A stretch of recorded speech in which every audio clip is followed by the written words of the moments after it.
बिस्मिल्लाहिर्रहमानिर्रहीम। Last lecture में हमने प्रॉफिट फंक्शन पढ़ा था और उसके लिए हमने कंडीशन पढ़ी थी कि किस तरह प्रॉफिट फंक्शन को हम मैक्सिमम यानी उसको मैक्सिमाइज़ कर सकते हैं प्रॉफिट को।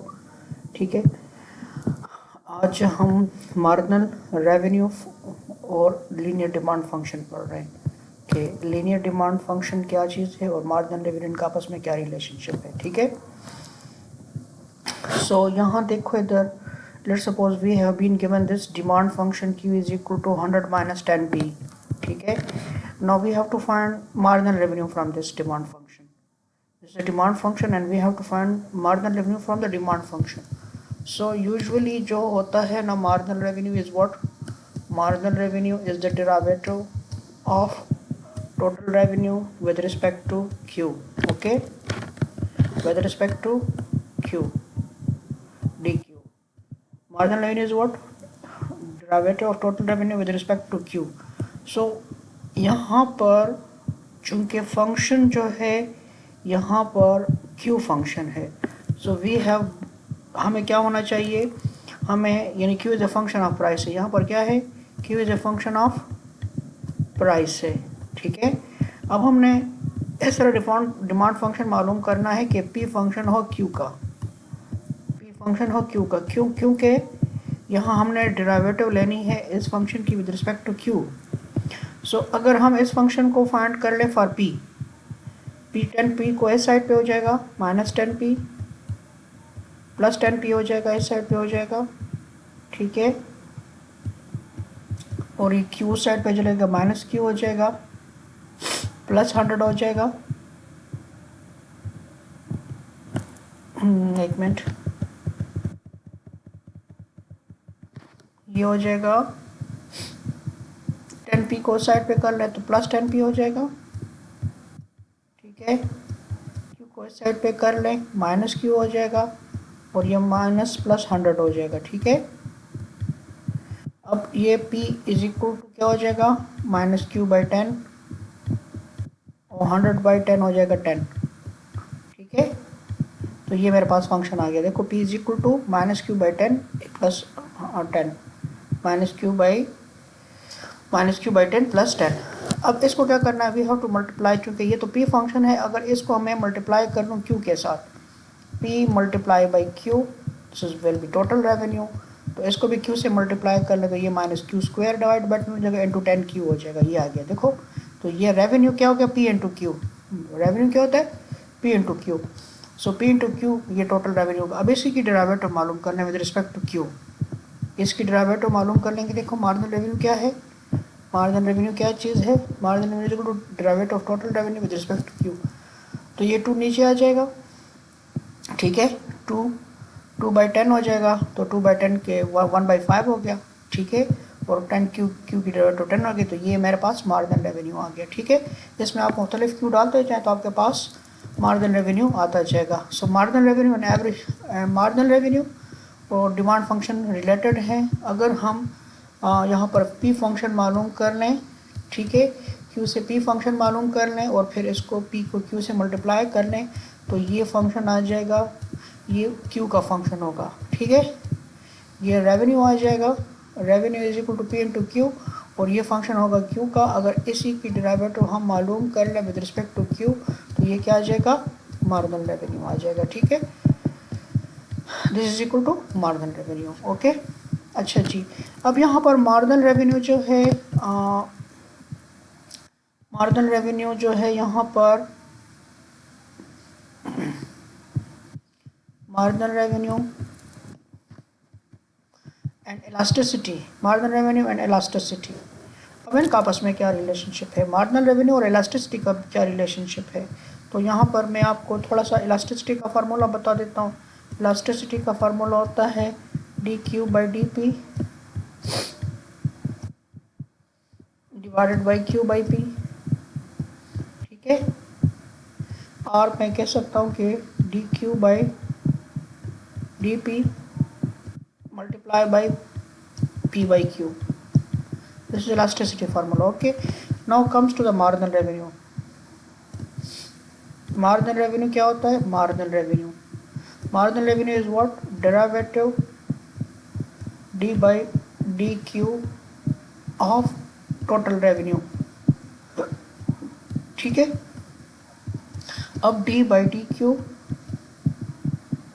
अब टोटल रेवेन्यू किसके बराबर होता है, P into Q, P into Q. अब इसकी डेरिवेटिव लेनी है, देखो मैं किस तरह डेरिवेटिव लेता हूँ। अब चूंकि ये दो फंक्शन हैं, पी भी क्यू का फंक्शन है और क्यू भी खुद क्यू है, ठीक है, दोनों में क्यू है, तो इसकी डेरिवेटिव प्रोडक्ट रूल करेंगे, तो पी को छोड़ के, फर्स्ट फंक्शन को छोड़ के सेकंड की डेरिवेटिव, तो क्यू की डेरिवेटिव क्या आ जाएगी, 1 आ जाएगी विद रिस्पेक्ट टू क्यू। फिर क्यू को छोड़ के पी की डेरिवेटिव दी आ जाएगी D P by D Q, D P by D Q, okay. अच्छा जी, अब यहाँ पर देखो इधर इज इक्वल टू, ये आ गया P। अब यहाँ पर देखो इधर, अगर मैं P कॉमन ले लूँ, इससे मैं P कॉमन ले लेता हूँ, ठीक है, इससे मैं P कॉमन लेता हूँ, आपका सर में तो P है नहीं, और ये देखो ये इसका इनवर्स है D P by D Q into Q नीचे है, तो अगर मैं इसको यहाँ पर P लगा दूँ तो मैं P कॉमन ले लेता हूँ, इधर 1 आ गया, प्लस इधर तो P था नहीं तो ये Q बाई P हो जाएगा into D P by D Q, D P by D Q, ठीक है। अब इसको नोट कर ले, मैं इसको मिटाता हूँ तो उसको नोट कर ले। सो मेरे पास ये आ गया,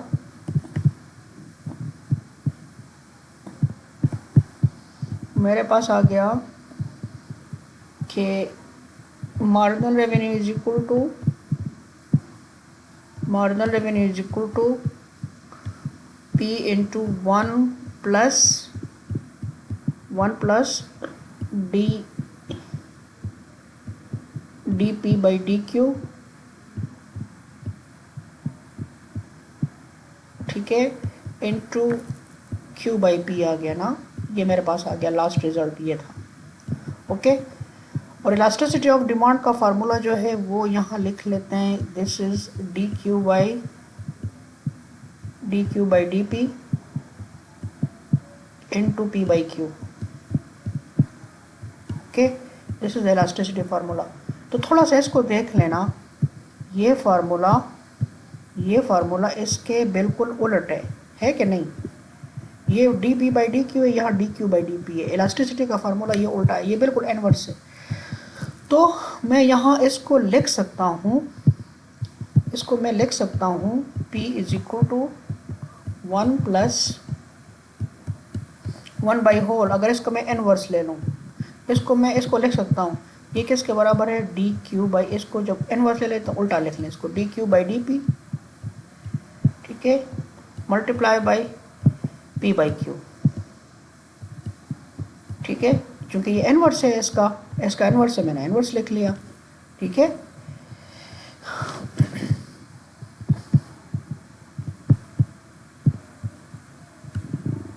ठीक है, मैंने इनवर्स लिख लिया, तो यहाँ देखो ये क्या आ गया, marginal revenue is equal to price 1 plus elasticity, 1 plus price elasticity, marginal revenue is equal to, यानी marginal revenue and price elasticity are related, marginal revenue, so marginal revenue is equal to P into 1 plus 1 over E, so marginal revenue and price elasticity are related, okay। now what is the relationship, यहाँ थोड़ा सा देख लें, यहाँ पर मैं दो curve बनाता हूँ, एक मैं परफेक्ट कंपटीशन के लिए बनाता हूँ, marginal revenue is equal to average revenue is equal to price,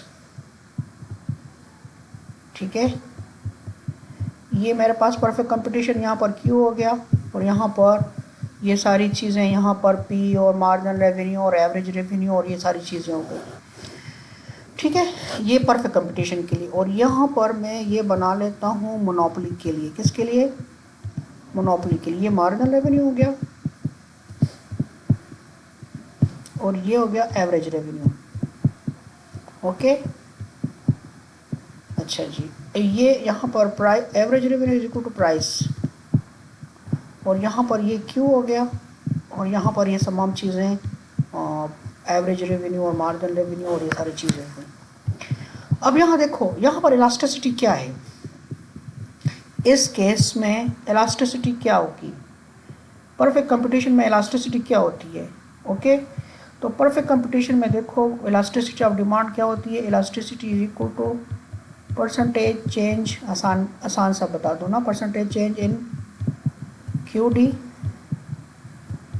divide by percentage change इन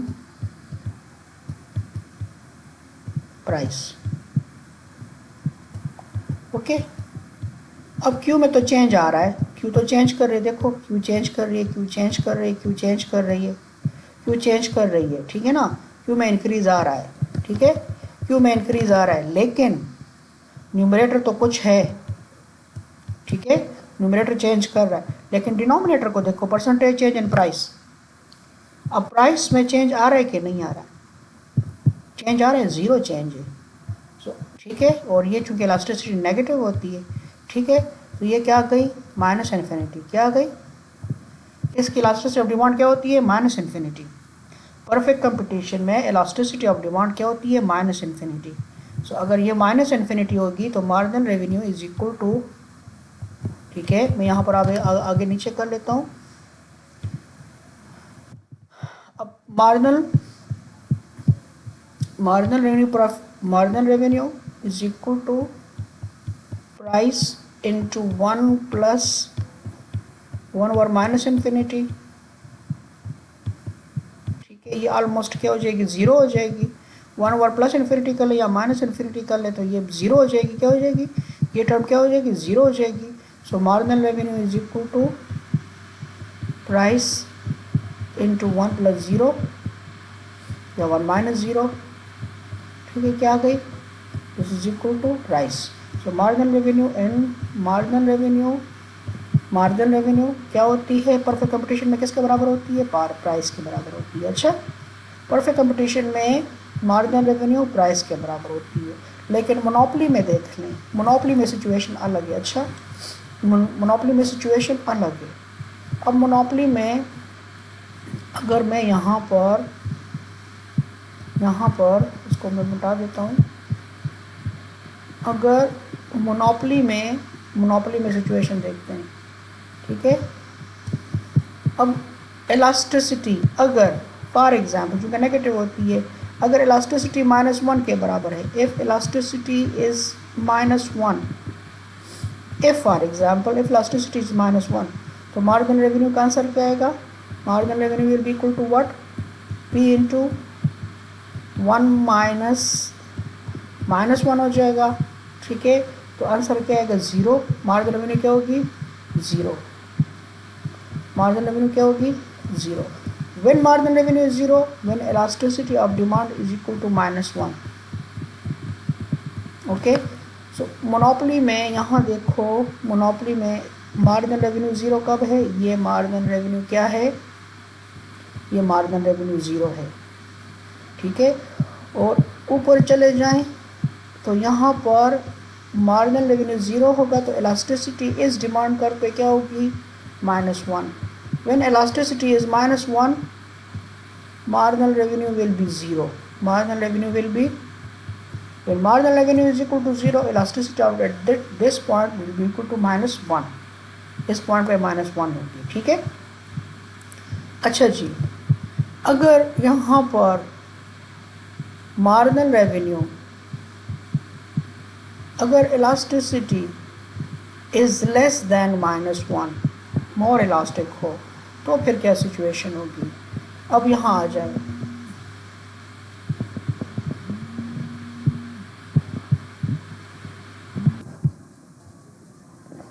सो यहाँ पर मार्जिनल रेवेन्यू क्या आ जाएगा, अगर इलास्टिसिटी मोर इलास्टिक है, सो 1 ठीक है, प्लस, ठीक है, 1 ओवर, अच्छा, अब यहाँ पर कोई हिंसा लिखना है तो लेस देन -1, लेट सपोज हम -2 कर लेते हैं ना, मोर इलास्टिक में -2 कर लेते हैं, तो लेट सपोज दिस इज -2, ठीक है, ये आपने समझने के लिए ना, ठीक है। सो ये रिजल्ट क्या आता है, 1 प्राइस 1 माइनस ये 1/2.5 हो जाएगा, ठीक है। तो इसका कम से कम आंसर पॉजिटिव आता है ना, क्या आता है 1 माइनस 0.5 आ गया, तो इसका आंसर ग्रेटर देन 0 आता है। क्या आता है इसका आंसर, क्या आता है मार्जिनल रेवेन्यू का आंसर क्या आता है, मार्जिनल रेवेन्यू इस आंसर आता है ग्रेटर देन 0, ठीक है। एग्जैक्ट आंसर नहीं लिखना, हमें सिर्फ साइन चाहिए कि नेगेटिव आ रहा है कि पॉजिटिव आ रहा है। सो ठीक है, मार्जिनल रेवेन्यू क्या आ गया, पॉजिटिव आ गया। अगर इलास्टिसिटी -0.1 से कम हो, यानी मोर इलास्टिक हो, तो हमारे पास मार्जिनल रेवेन्यू क्या आएगा, पॉजिटिव आएगा। अब आ जाए यहाँ पर, अब देखो इधर मार्जिनल रेवेन्यू पॉजिटिव कब है, ये मार्जिनल रेवेन्यू पॉजिटिव है, इस पॉइंट से पहले मार्जिनल रेवेन्यू पॉजिटिव है। तो इस पॉइंट से पहले जो डिमांड कर्व होती है ना, डिमांड कर्व, इस कर्व से पहले ये वाला एरिया, यहाँ पर इलास्टिसिटी क्या होगी, मोर इलास्टिक होगी, माइनस क्या होगी, माइनस लेस देन -1 होगी, मोर इलास्टिक होगी। इस एरिया में क्या होगी, यानी मिड पे इलास्टिसिटी 1 के बराबर हो गई, जहाँ पर मार्जिनल रेवेन्यू 0 है, वहाँ पर इलास्टिसिटी ऑफ डिमांड क्या हो गई, 1 हो गई। इससे ऊपर जो इलास्टिसिटी मोर इलास्टिक होगी, ठीक है, नीचे लेस इलास्टिक होगी, वो भी साबित कर। यहाँ पर मार्जिनल रेवेन्यू क्या है, पॉजिटिव है। यहाँ पर मार्जिनल रेवेन्यू क्या है, ग्रेटर देन 0 है, पॉजिटिव है, ठीक है। यहाँ पर मार्जिनल रेवेन्यू पॉजिटिव है। So when marginal revenue is positive, elasticity is more elastic, ठीक है। और याद रखो, जो मोनोपोलिस्ट होता है तो वो हमेशा अपनी प्रोडक्ट जो बेचता है तो वो मोर इलास्टिक एरिया में बेचता है। अच्छा, वो अपनी प्रोडक्ट को किस एरिया में बेचता है, मोर इलास्टिक में, यानी मोर रेवेन्यू जनरेट हो। अब यहाँ पर देखो, अगर मार्जिनल इसको लेस कर लेते हैं, अगर इलास्टिसिटी क्या होगा, -1 से ज़्यादा हो, ग्रेटर देन -1 हो और 0 के बीच में होना, सो यानी लेस इलास्टिक हो, तो marginal revenue is equal to price into 1 + 1 over elasticity.